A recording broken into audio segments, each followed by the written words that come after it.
during today, right? I guess. Oh, yeah.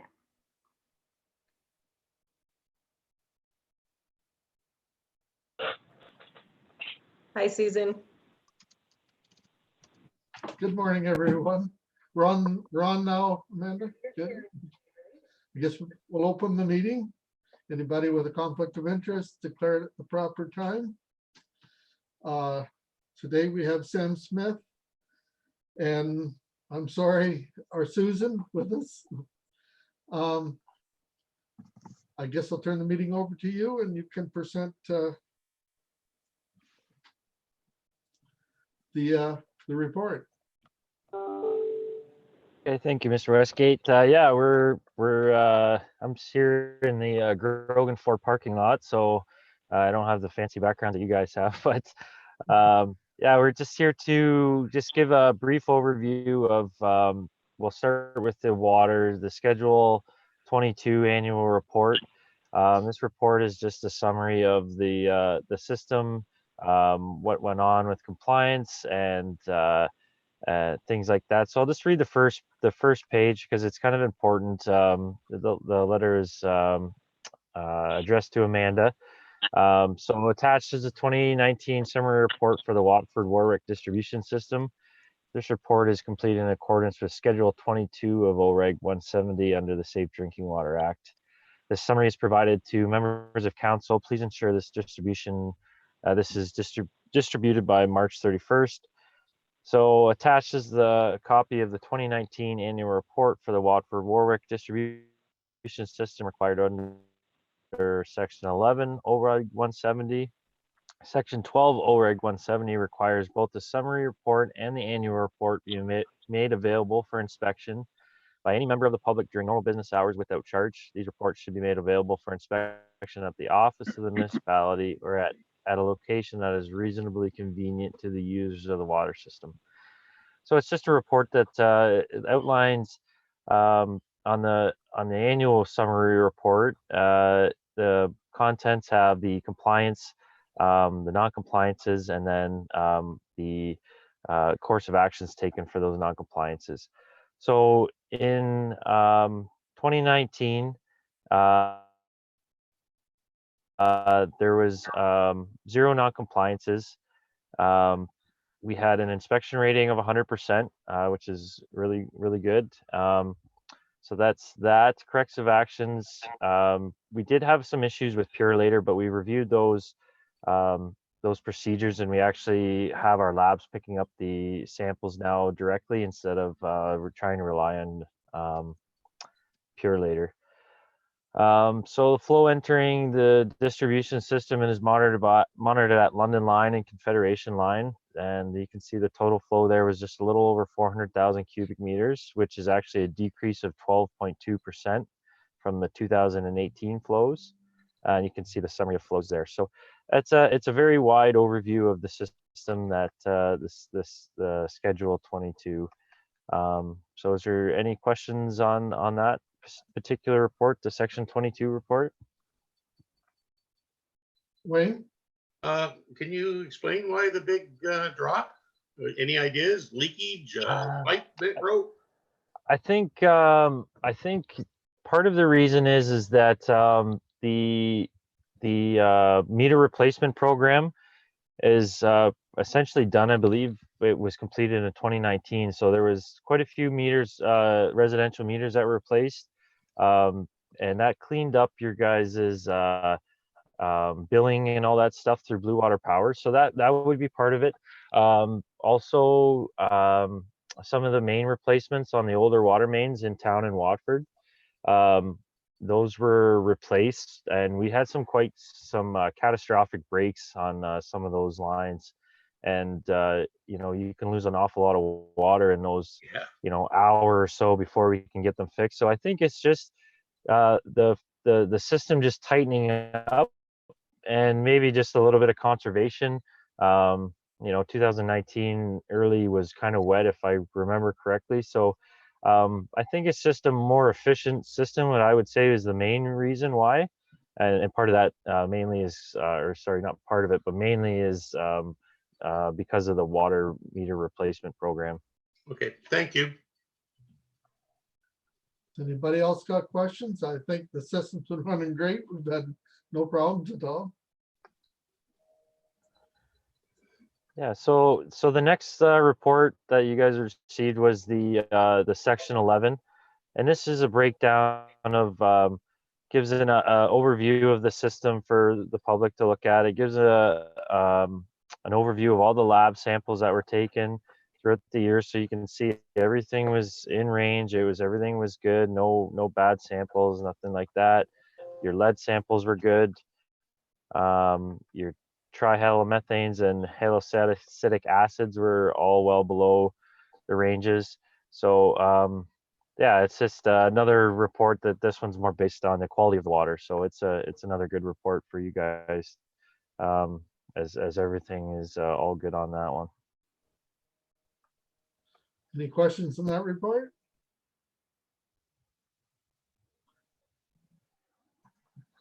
Like I say, everything in our So- water system seems to be fine.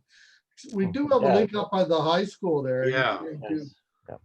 Yeah, so that's I'm working with Andrew and Aqua. So I just need the locates have been put in. It's a small leak. We don't want to take the I know school is out, but we don't want to take the hydrant out of service that close to a public school.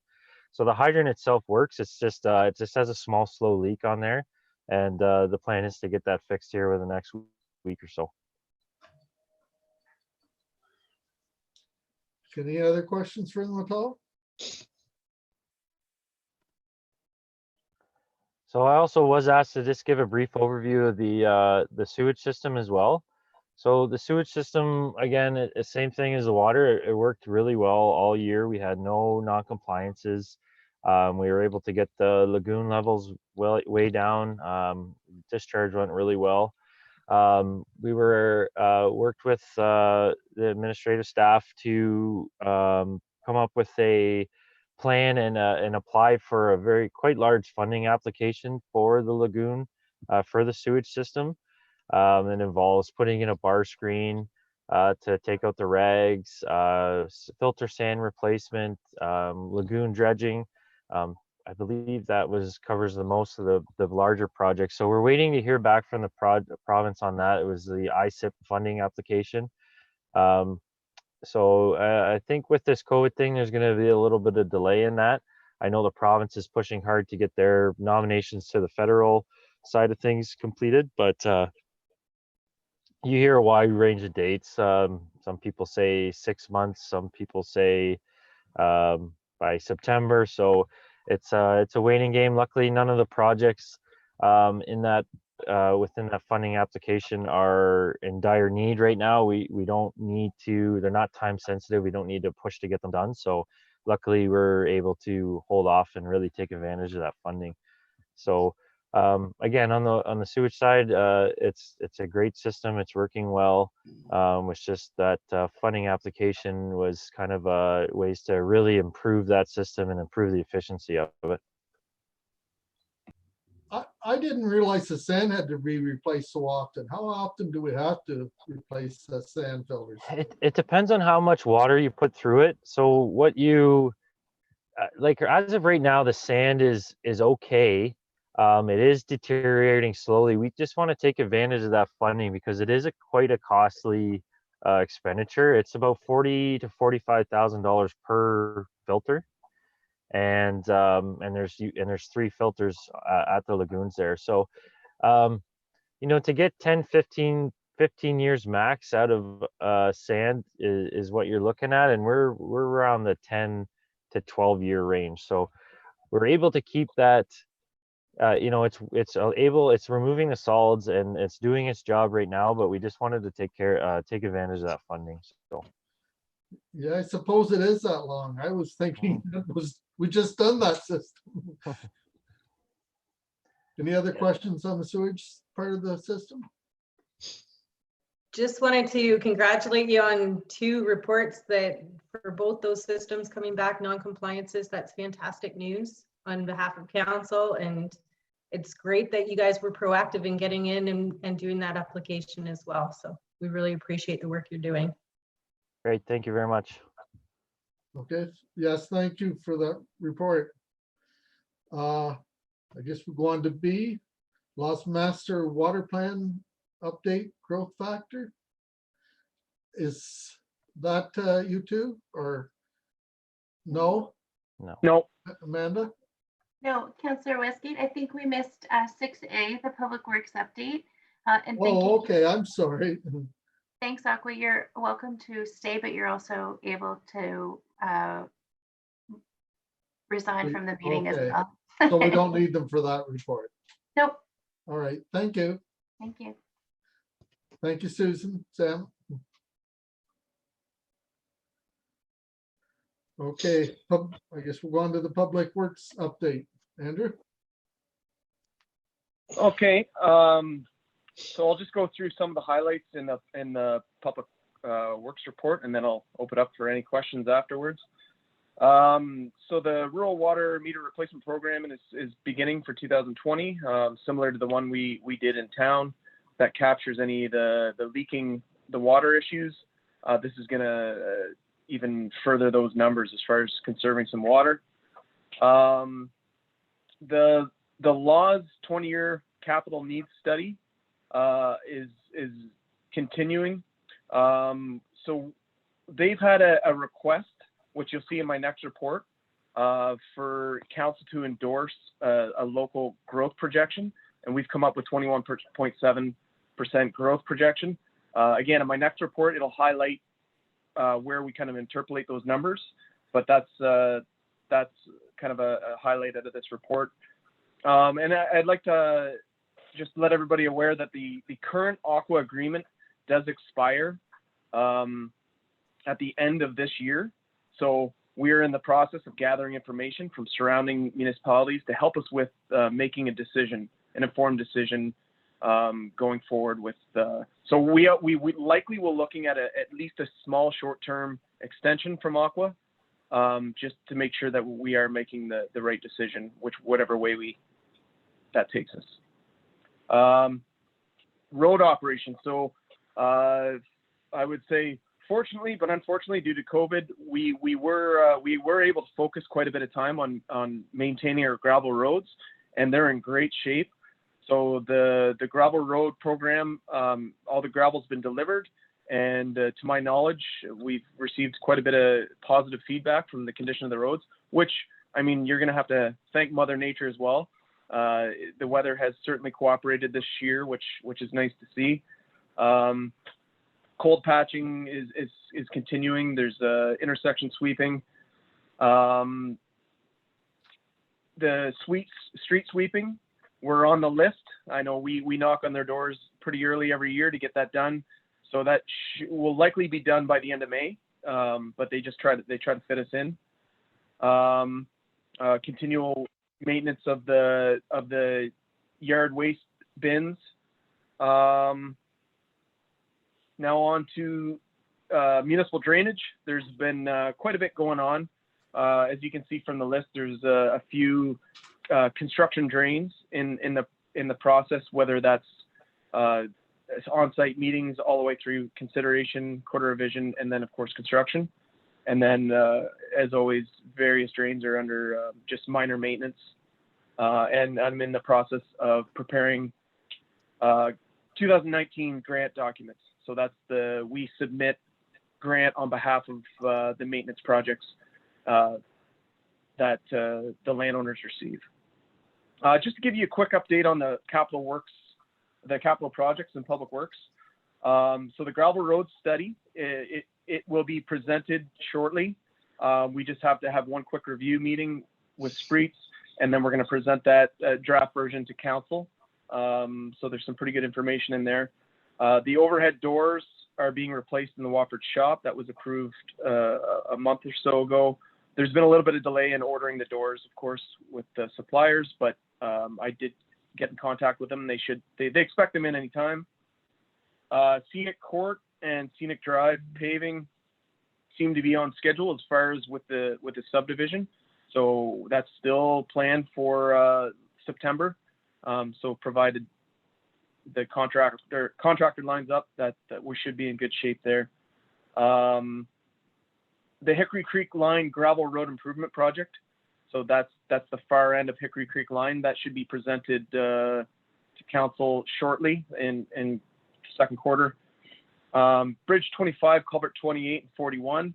And I know there's a lot of these numbers thrown around, but they were just, that was approved. So construction can commence on that anytime now. We also have culvert 26 and culvert 35 that are in the process of, they're just finishing up the engineering, and that will be out for tender in the next 3 to 4 weeks. Hickory Creek line, we're continuing this year, so we'll continue the ditching on that project. Public Works is still assisting with the baseball diamond at this time. And of course, we're always planning for the future. So we're using the 10-year capital budget to plan for the years to come. And at that point, I'll open it up for any questions. Anyone got questions? Wayne? Oh, he's on mute. Wayne's muted. Can't believe you. I actually was quiet. Can you?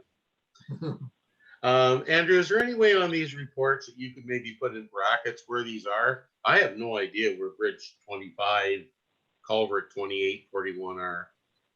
Yes, I can. Yep. I can actually, what I'll do is I could even attach a map that shows all the bridge numbers. It's not so much the map. Even if you told us it's on Hickory Creek line between First School and whatever, it gives us an idea. Then if somebody asks me a question about a culvert, at least I kind of know where they're talking about. If you don't mind, please. Yep, absolutely. Anyone else? Jackie?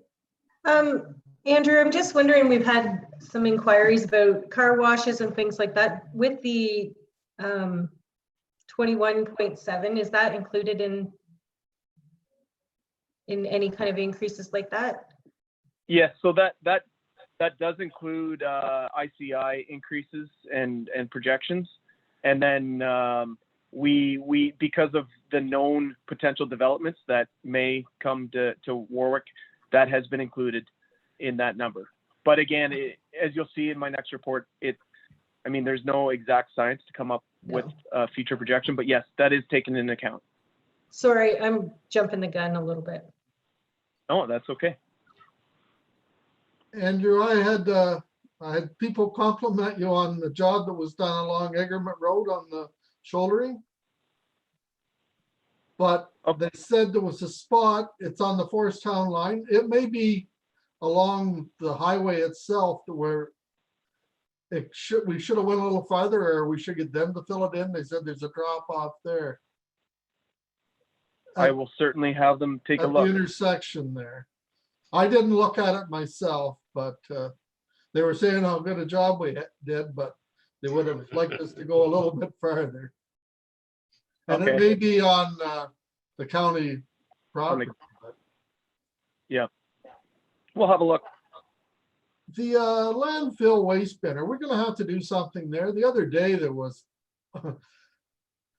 tree trunks there. Amanda, do you want to jump in, or do you want me to take this one? I can. Thank you, Andrew. So yes, the waste bins in Watford, the yard waste bins continue to present a challenge. You're right, Councillor Westgate. We see sometimes really large items dropped off there, and it's a continual challenge for our public works staff to manage who, place it in the bin and everything. Andrew is actually working on a report to look at those bins and the potential for relocation in the future based on a number of factors, including the operational maintenance, but also the need for use of that space for parking to support the expanded arena as well. And we think we found a good solution, but I don't want to speak too early to it. We'd like to bring a report to council on the whole matter. And it is actually tentatively scheduled for our next council meeting. That is quite a an ambitious timeline, I will tell you, but we are working on it, and we hope to bring something to council soon. It'd be nice to have a pit or something where the bin sat down and you backed up to them. So everything went in the bin instead of just all over the place. Yeah, the loading mechanism will be explored in the report that comes to council. Okay. Yeah. The other question I had on the ballpark, are they going to get it seeded shortly or? There is sod being placed as we speak. Oh, sod's going there. Oh, I didn't. Sod's going down. Well, that'll speed things up a lot. I thought we'd Yes, place it that should. for seed. No, it was No? sod was in the contract. Okay, that's good. Anybody else with any questions? With the ball diamond, there's no drainage issues or any problems now. It's all looking good. As far as I know, there shouldn't be any issues. We should get a good test tomorrow, as I think we're expected quite a bit of rain. And if the sod is complete, the grading's done, we'll get a good snapshot how it's going to function. But to my knowledge, it's pretty close to being graded to final standard. So we'll have to see. But it That's should. exciting. It'll be nice to be able to get out there and play on it when all of this is over. Mm-hmm. That may not happen this year. Might not. All right. Councillor Westgate, we would just need, I know it's not in the agenda shown, but a receive and file motion for Andrew's Public Works update report. Colin? and Yep, motion. All in favor? Thank you. Passed. And we'll go on to the Laws Master Water Plan Update Growth Factor. Andrew, is that yours too? Yes, thank you. So just to give a little background on this, this is a project that Laws is undertaking to update their master water plan to try to help with future water needs and really serve all the member municipalities that are part of the system. So as we know, it's undersized as it is, so they want to try to get a good forecast of how much water we need today and how much water we're going to need in the next 20 years. So they're essentially asking each municipality to come up with a growth factor, and they're through assistance with their engineer and some statistics from Statistics Canada. They suggested a growth rate of 10.7%, and we looked at that number and essentially looked at all the future development that Warwick has the potential to getting in the next 10 years alone. And we decided that with the information we had, we came up with a number of 21.7. So that's essentially it. That's essentially the ask of this report is to endorse the growth projection of 21.7% by the year 2031 for the Township of Warwick. And that's the ask on this particular report. Well, if everything happens that we think it probably will, the new cement plant, you say they're going to have wells there? Did they? I wonder, were they ever told it'd be sulfur water? Yes, I believe so, Councillor Westgate. Okay, because It will be. yeah, they may think twice about using it. I believe so. Trevor, can you confirm if they were notified? I truly don't know. I believe they were.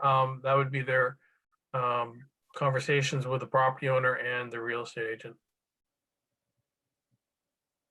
No, I think there was an action as a result of Councillor Westgate making this notice before to advise them. So if you didn't, then I don't know if they were advised, Councillor Westgate, and we will certainly just provide that note to them for their consideration. Okay, There are ways they can filter the water. Now there's different UV lights and things like that that they can use in order to remove a lot of the sulfur from the water before it gets put in. I can't see it being like a end all or be all of decision making, but the sulfur water here is not just ordinary sulfur water, it's black sulfur water. some of it's not. Like we have sulfur water here at the farm, and Yeah, but I'm saying the sulfur not water in black. Watford is a lot worse than even like Yeah. where Dad lives there, yeah, a lot worse. Jerry, was it sulfur when they had the wells? Yes, Okay. if you were as old as I am, you'd remember going to high school and not drinking the water because it was sulfur. we used to drink the water. Yeah, but Yeah, they you're put- a little bit younger. yeah, but the sulfur at the farm was a lot better than the sulfur water that was in Watford. Yeah. Just a question on your number, Andrew, the 21%. Does that take into account all these chicken barns and dairy barns and everything else that's going up? Because like there's two Yes, big it does. in bed now. So from my understanding through AECOM's analysis, they take in typical inflation growth process based on previous years. So they taken that into consideration in their original 10.7%.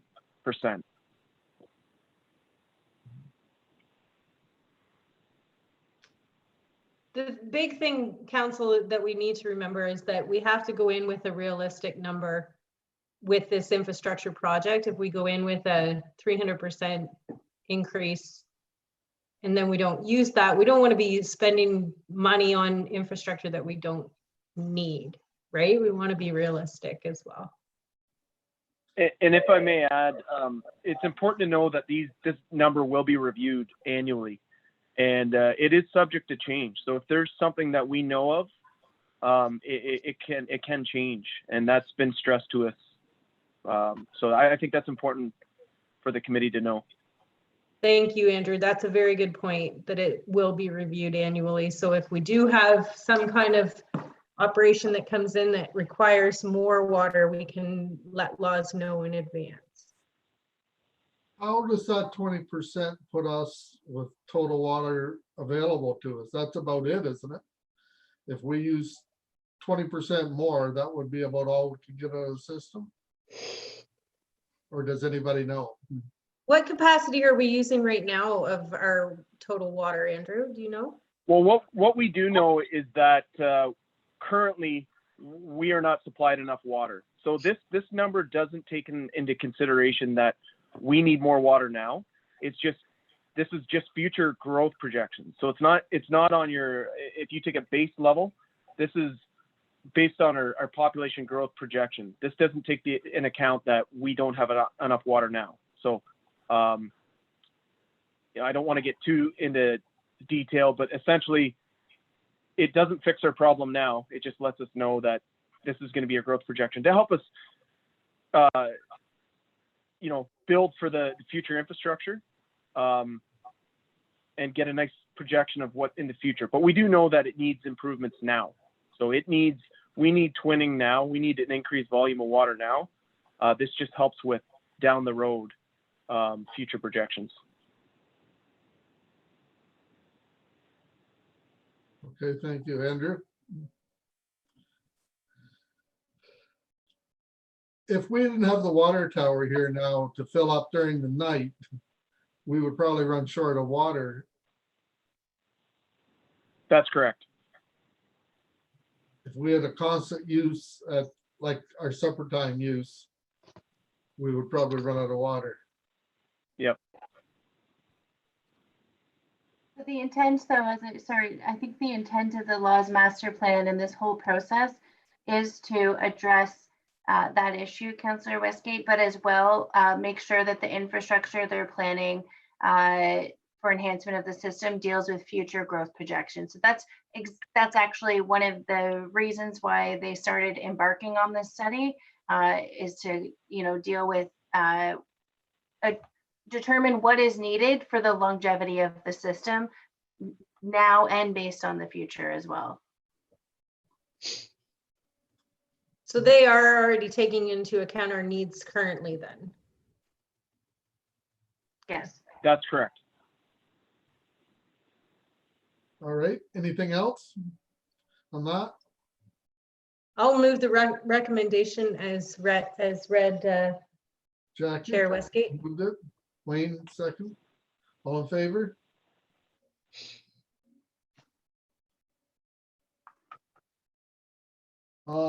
If there's nothing else anybody wants to talk about, I guess we'll adjourn. I'll make that motion. Colin? Seconder? Jackie? We All got in to let favor? you do it, Jackie. You don't get to do it very often. I know, right? All in favor? Pass. Well, thank you. You taking